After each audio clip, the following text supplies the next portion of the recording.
네, 이번엔 여론 읽어주는 기자 안지현의 여기 코너 시작하겠습니다. 안지현 기자, 이번에 주목한 부분은 뭡니까? 네, 제가 이번 주 주목한 지점은 바로 여기, 종부세 민심입니다. 네, 종합부동산세 고지서가 이제 다음 주에 발송이 되죠?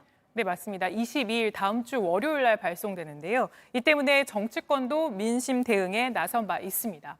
윤석열 후보는 종부세 전면 재검토하겠다 얘기했고, 이재명 후보는 종부세를 대체할 국토보유세 신설하겠다고 밝힌 바 있습니다.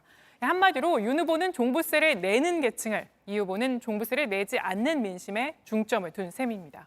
네, 근데 그 종부세를 내는 대상이 보통 수도권에 집중돼 있지 않습니까? 맞습니다. 전체 인구의 약 76만 명가량이 종부세를 낼 것으로 보이는데요. 민주당은 이 수치를 전체 인구의 1.7% 정도로 추산하고 있고요.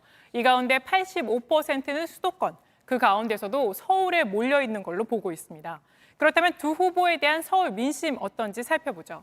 이틀 전 발표된 KSOI와 TBS 여론조사 결과입니다.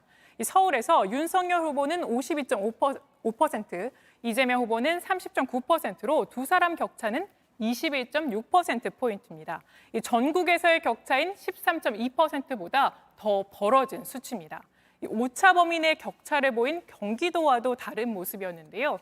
또 다른 여론조사입니다. MBS 여론조사에서도 전국에서 윤석열 39%, 이재명 32%였지만 서울에선 윤석열 후보는 그대로였지만 이재명 후보는 27%로 떨어져 격차는 더 벌어졌습니다.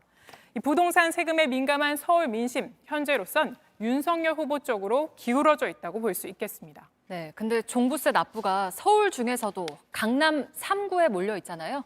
맞습니다. 민주당의 기획재정위의 추산에 따르면 이번 종부세 납부 대상자의 65%가량이 강남 3구, 그러니까 강남, 서초, 송파에 몰려 있는 걸로 보고 있습니다. 전통적으로 보수 성향이 강한 곳이죠. 직전 선거인 지난 4.7 보궐선거에서 국민의힘 오세훈 당시 후보에게 서초 강남에선 70% 넘게 몰아줬고요. 송파에선 63% 득표율을 올렸습니다. 반면 민주당 박영선 후보의 득표율은 20-30%대에 그쳤던 곳이기도 합니다. 네, 그러면 뭐 민주당으로서는 좀 걱정되는 측면이 있겠네요. 맞습니다. 그런데 이 강남 3구의 인구가 워낙 많습니다. 지난 총선 기준 선거 인수만 하면 139만 6천 명이나 되는데요. 이는 대전과 광주 인구보다 각각 20만 명가량 많고요. 강원도 전체 인구와도 버금가는 수준입니다. 그래서 민주당 일각에서는 이 지역을 그냥 놓고만 있을 수는 없다. 강남 3구에서 적어도 지지율 40%는 확보해야 한다. 이런 목소리도 나옵니다. 그런데 어쨌든 강남 3구에도 종부세를 내는 사람보다 납부 대상자가 아닌 사람이 더 많습니다. 때문에 민주당 이재명 후보는 국토보유세를 앞세워서 이 종부세 납부 대상이 아닌 민심을 겨냥하고 있는 걸로 보입니다. 네, 근데 최근에 집값이 많이 올랐잖아요. 그래서 지금은 아니지만 잠재적으로 언젠가는 나도 납부 대상이 될 수 있겠다라고 생각하는 민심이 있지 않겠습니까? 네, 비슷한 여론조사가 있었는데요. 지난 9월 한국갤럽의 여론조사 결과입니다. 앞으로 1년 동안 부동산 집값 전망 물었더니 더 오를 것이란 전망이 보시는 것처럼 57%로요. 내릴 거란 전망 14%에 비해 훨씬 많았습니다. 집값이 여기서 더 뛸 경우 종부세 납부 대상도 함께 늘어날 수밖에 없어서 표심이 또 한 차례 흔들릴 가능성이 있는 겁니다. 이 경우엔 문재인 정부의 부동산 정책이 또다시 도마 위에 오를 수가 있고요. 아무래도 여당인 이재명 후보에겐 악재로 작용할 수 있습니다.